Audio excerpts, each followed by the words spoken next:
Our News is brought to you by Alive. Believe in best. Tonight on Our News, a heated House session over parks and beaches contracts. S&P downgrades the Bahamas for the second straight year. A fire leaves 3 families homeless, and an audit raises NSA contract concerns.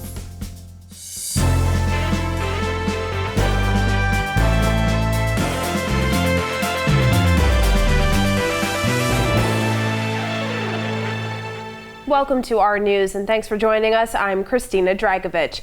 Topping news tonight, Minister of Works and Utilities Alfred Sayers alleging in Parliament today that questionable contracts were issued in the weeks leading up to the general election. His revelation prompted former Public Parks and Public Beaches Authority Executive Chairman Shannon Don Cartwright to go on the defense. This as Golden Isles MP Vaughn Miller also leveled heated accusations. Jasmine Brown reports. What started out as a simple question quickly turned into a heated back and forth about those questionable contracts as the fireworks flew between Miller and Cartwright on the floor of the House of Assembly. It was low down, it was dirty, it was underhanded, it was egregious what they did to me. And I will bring the evidence in this House to demonstrate it. It was very personal. The member can surely make the statement, if he wishes, that he doesn't feel that he was dealt with fairly. Dealt with fairly. I have no issues with that.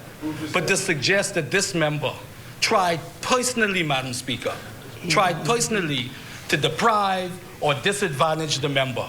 I've not been about that in politics. The St. Barnabas and Golden Isles MPs went head-to-head moments after Works and Utilities Minister Alfred Sayers dropped this bombshell about contracts being issued by the Bahamas Public Parks and Public Beaches Authority. I was advised that contracts were issued without board approval. Sayers told parliamentarians he got that information during a meeting on Friday. He also claimed that shortly before the September 16th general election, all of the contracts were renewed, but some of the contractors had not performed satisfactorily. Some contracts were not signed by the authority, and work was the contractors purported to perform, notwithstanding the fact that the contract was only signed by the contractor, but not the authority. The report also said that after the general election had been called, there was a rash of contracts issued, which they're seeking to reconcile. Sayers added they also found there was duplications of contracts. Some of those contracts which had been issued had not been communicated to the accounts department. His comments did not sit well with Cartwright. The issues of duplication was always a challenge that we seek to rectify, okay? And the reason why I also want to just point that out, to ensure that the Bahamian public knows that there was nothing sinister about duplication. Prior to the election being called on August 19th, these contracts were already in train prior to. So after August 19th, the process still had to be completed. So it was not a deluge or mad rush. Cartwright insisted he has always tried to be fair, but there may have been things that could have been done better. Once he took his seat, Miller stood. Leading up to the elections, as the Member of Parliament, my opponent was treated as the Member of Parliament. Contracts were issued in excess of $200,000. Only 5,000, under 5,000, I was able to assist. And the record will reflect that. Cartwright denied the accusation, saying he never sought to play politics while in office, and his reputation reflects that. Meantime, Sayers says when a new board is appointed, they will look further into the matter and a full report will be given. Reporting for Our News, I'm Jasmine Brown. Well, an audit of the National Sports Authority has revealed that some contracts were awarded without cabinet and board approval, and positions were filled for unadvertised jobs. The 31-page audit covered the period July 1st, 2018 to January 31st, 2021. The Office of the Auditor General concluded there were many failures of executive management in breach of the Financial Administration and Audit Act, Financial Regulations, and the Sports Authority Act. The review raised concerns about poor maintenance practices, inadequate inventory controls, asset management, contracts, segregation of duties, aging receivables, boards not able to carry out NSA functions, and stadium security. A vendor was reportedly overpaid by more than $113,000, which the vendor acknowledged was freight charges. Additionally, 6 employees were paid between $26,000 and $58,000 a year for positions that were never advertised. A senior official at the Ministry of Youth, Sports and Culture reportedly directed the board to hire an employee with a salary of $55,000 and perks. The audit also revealed that over $630,000 is owed to the NSA by the Road Traffic Department. Meanwhile, after yet another S&P downgrade, financial executive Gowan Bowe says some hard steps must be taken in order to achieve meaningful debt management. He added social assistance may have to take a hit. Jillian Gray has that.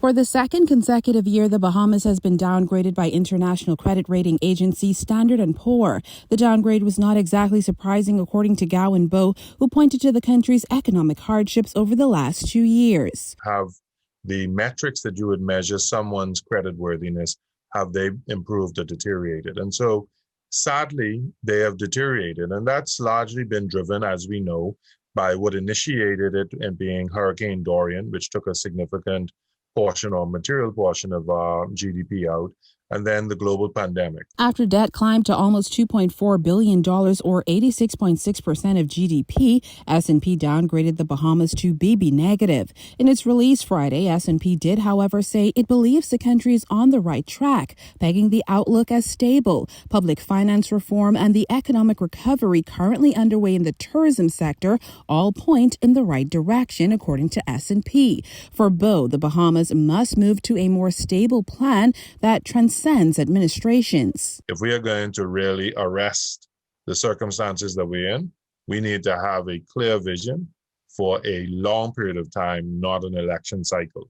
We need to start thinking generational. If government is unable to close budget deficits or if economic recovery lags, a further downgrade could be looming, according to S&P. If it wants to see an upgrade, the government would have to demonstrate an ability to raise revenue and show improved economic prospects. The announced VAT reduction to 10% and the aggressive stance of the Revenue Enhancement Unit are positive steps. However, Bowe says growing the economy and managing debt may mean foregoing some services. If we are saying to government we need to have the basics still provided, that's health, security, education, and the like, what was added to that was social assistance increases, then we have to also be very disciplined as a country and as a people to say, well, we are helping the situations by tempering our expectations of what government can do. Economic Affairs Minister Michael Halkitis has said that the government is already taking steps to address the concerns raised by S&P, adding economic growth and recovery are top of the government's agenda. Reporting for our News, I'm Jillian Gray. In other news, police are trying to determine what caused a fire that destroyed 3 homes in a Haitian community in Cool Acres last night. A single mother who lost her home and everything in it says she was only able to save their documents. Bethany McDermott has the details. The morning after that blaze destroyed 3 homes, residents are left picking up the pieces. This, as one said, they were left with nothing besides their documents. Right now we just trying to make it work, from asking friends if we could sleep by them for the night or whatever, until we get things sorted on, until things get better. A blaze in this Haitian community of Cool Acres subdivision has left several families, including Tiffany Rubin, her 2-year-old daughter, and her sister, homeless. According to police press liaison officer ASP Audley Peters, fire services arrived on the scene shortly before 8 p.m. Sunday. While on scene, they met a multi-structural wooden house engulfed in flames. The fire delta unit extinguished the fire and did a search of the structure, and apparently at this moment there seemed to be no life lost. We're made to understand that this multi-structure housed 3 families. Police were unable to say what caused the fire, but confirmed no one was injured. Rubin said she was on her way home with her daughter when she saw the flames. I saw smoke, and I saw everybody was running, trying to get buckets out the fire. But the fire didn't start on my side, it started on the opposite side by the neighbors. But because of the houses are so close and then they're wooden, they automatically caught. Firefighters spent the night trying to get the fire under control. However, 3 homes were destroyed and several others were damaged. When our news returned to the scene Monday morning, we met this structure still ablaze. Ruben was visibly shaken. In tears, pieces, hurt, damaged, destroyed. A lot.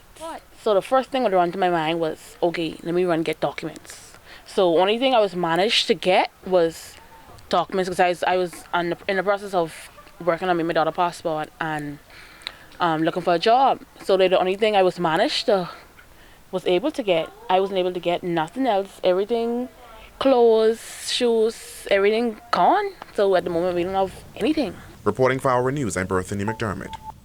Health Minister Dr. Michael Darville reacting to news that the United States Centers for Disease Control and Prevention is expected to move the Bahamas from a Level 4 travel health advisory notice to Level 3.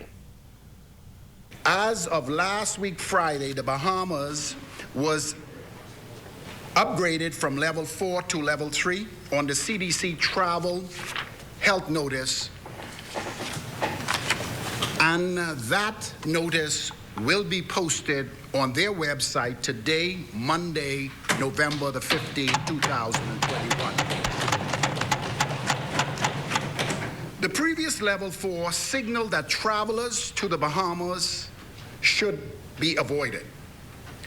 At Level 3, risk, the CDC recommended only that person traveling to the Bahamas be fully vaccinated. On Friday, Chief Medical Officer Dr. Pearl McMillan said the CDC amends its travel notice using a combination of indicators, including new case counts and a new case trajectory over 28 consecutive days. This is good news for the Bahamas because we have been at Level 4 since August of last year. This new upgrade to Level 3 will certainly have a positive impact on our tourism numbers and overall economic recovery. Well, cloudy skies outside the Our News studios. Greg Thompson has the latest from the Weather Center. Hey Christina, and a happy Monday evening everybody. In our first look at weather, we take a look at conditions outside our studios. Very mild temperatures in the mid to upper 70s under partly cloudy to cloudy skies. It's a bit breezy out there. Winds out of the northeast at 11 knots with some occasional higher gusts, and your field slight temperature very comfortable 77. Satellite view, frontal boundary stationary across the central Bahamas with a lot of moisture behind that across the northwest Bahamas. We will continue to experience those conditions as that front meanders across the area. A couple of isolated showers later on tonight. That's your first look at weather. Your extended forecast is still to come. Still to come on Our News, the WSC chair dismisses disconnection rumors and social services to assist families impacted by last night's fire. Find out more after this. Get that glorious internet connection back in business within seconds with the new self-help modem reset. Just follow these very easy steps. Step 1, call 601-2200 or 242-300-2200. Number 2, select option 3. Step 3, select option 2.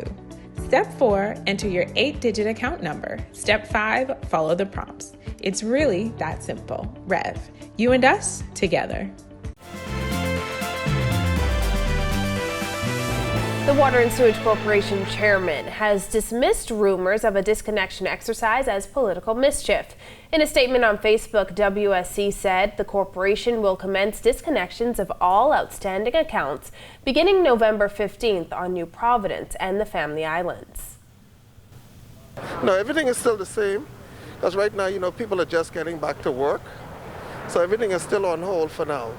I've been seeing some stuff being circulated in the media, but that's political mischief. But we do encourage people to go and pay their water bills if they can afford it. The thing about the mass disconnections,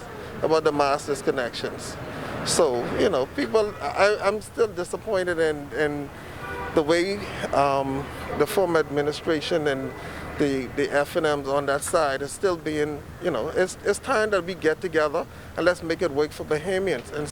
The former Minnis administration imposed a moratorium on WSC disconnections amid the global pandemic. Despite this, Petty says many customers remained current with their payments. We still have people coming in to pay their bills. You know, surprisingly, there's been a lot of people still paying their bills. We have a lot of responsible Bahamians. So even though things have been slow, the bills are still being paid. Meanwhile, Social Services and Urban Development Minister Obi Wilshcombe says his ministry will provide temporary shelter for the families affected by last night's fire in the Haitian community off Cool Acres subdivision. Times of tragedy were there. My ministry will look into the circumstances and, of course, provide temporary shelter for the individuals who have left homeless as a result. So my ministry at the present time looking into the situation to ensure that we can provide the assistance. Housing and Transport Minister Jo Beth Colby Davis says she also sent a team to conduct an assessment of the damage. Once that's complete, the Elizabeth MP says they will determine the best way forward. Well, I am sending a team out there to do an actual assessment. That's my constituency, so it's even more of a reason for me to get an assessment done and speak to the families and understand what their loss was, what the needs are, and then to partner with the Ministry of Social Services and to see how we can best provide assistance and provide them with the help that they need. And then from further there, we'll build out the plan of how we will assist them. When our news returns, how a webinar is helping business owners to think beyond. And it's Monday Night Football. The details when our news returns. Get that glorious internet connection back in business within seconds with the new self-help modem reset. Just follow these very easy steps. Step 1, call 601-2200 or 242-300-2200.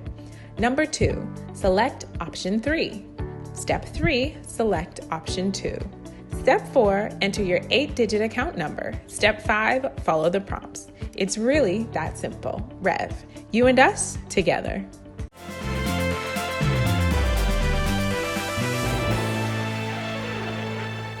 This is our news. Welcome back. From investment opportunities to digital solutions, Cable Bahamas Business Solutions will host a one-day webinar on strategies for business growth on Tuesday at 1 p.m. Vice President Charnette Thompson says the Think Beyond series has been a great way for businesses to stay on the cutting edge. We certainly hope that it's an opportunity for business leaders to learn about the way CBS has become successful in doing their online practices, but it's also a great opportunity for consumers and anyone in the community to learn about what's changing, what's new, how to get things done, how to order online, collect or deliver, and make the best use of all of these technologies that are coming into play. Think Beyond was created during the pandemic as a way to help businesses grow during difficult times. Manager of CBS Bahamas, Brent Burrows, will present on how other businesses can use e-commerce to expand. We're excited just to talk about our website in general. Right now we have the largest online catalog here in the Bahamas, and we've put a tremendous amount of work into growing that over the last year and a half. So we're excited to talk about that, not only how it's helped us, but how setting up a website or an online presence can help other businesses as well. And just to let people know that it doesn't have to be this daunting, crazy task, and with the right team and the right resources, such as Cable Bahamas Business Solutions, anything could be possible. The country set to benefit from international college basketball tournaments. Marcellus Hall has that and more tonight in sports. All right, thanks a lot and welcome to our sports, everybody. I'm Marcellus Hall. If you're a fan of college basketball, you may have more than you can handle coming up real soon. That's because heading into the Thanksgiving weekend, there'll be a lot of college basketball happening at Baha Ma. Let's tell you some more. The Baha Ma Resort will be hosting a huge amount of tournaments over the next couple of weeks. In fact, they'll be holding 3 of those tournaments right there on their property. One will be a ladies tournament and all will be Division I. According to organizer Jeff Rogers, this will have a huge economic impact on the country. This tournament already, we're shopping around for more rooms. We're doing over 3,000 room nights at the Baha Ma. I just spoke to the courtyard. We're looking for another 120 rooms. So it's going to really give us a big boost. And this is actually what sports tourism is all about, to be able to attract events that's going to put what we call heads in beds. And so I'm excited for that. And this is one of the reasons why I'm encouraging folks to come out and just watch some first-class basketball. And I know. And of course, Monday Night Football action rolls your way this evening to round out yet another week of activities. Week 10 winds down with a huge matchup between the San Francisco 49ers and their in-state rivals, the Los Angeles Rams. These two teams right now are fighting it out for the NFC West. Should be a great matchup between the two. We'll give you full details on that and more coming up for you tomorrow. And that's your check on sports for you here on this Monday. I'm Marcellus Hall. Back to you.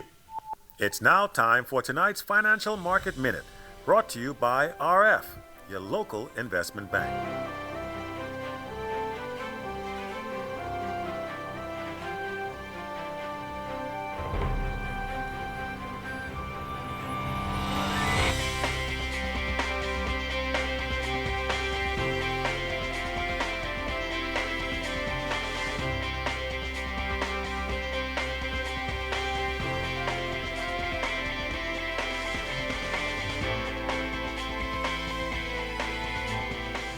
This has been your Financial Market Minute. To explore the best performing mutual funds in the Bahamas, visit our website at www.rfgroup.com. Up next, Greg is back with the extended forecast. Stay with us. Get that glorious internet connection back in business within seconds with the new self-help modem reset. Just follow these very easy steps. Step 1, call 601-2200 or 242-300-2200. Number 2, select option 3. Step 3, select option 2. Step 4, enter your 8-digit account number. Step 5, follow the prompts. It's really that simple. Rev, you and us together.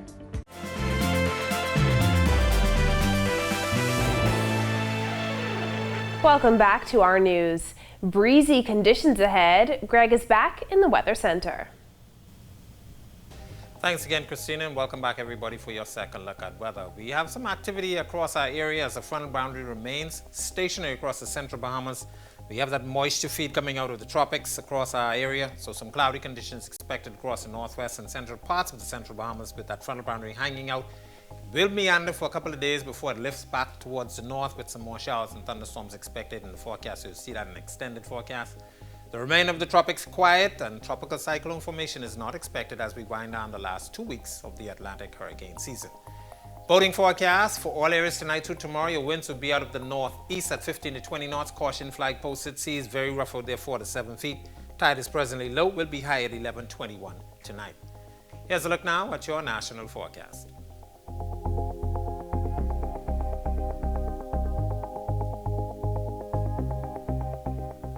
A look now at your extended forecast through Saturday.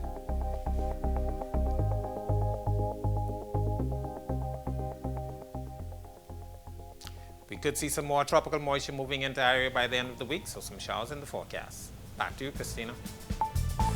Thanks, Greg, and thank you for joining us for our news tonight. On behalf of the entire team, I'm Christina Dragovich. We'll see you right back here tomorrow night. Have a beautiful evening, Bahamas.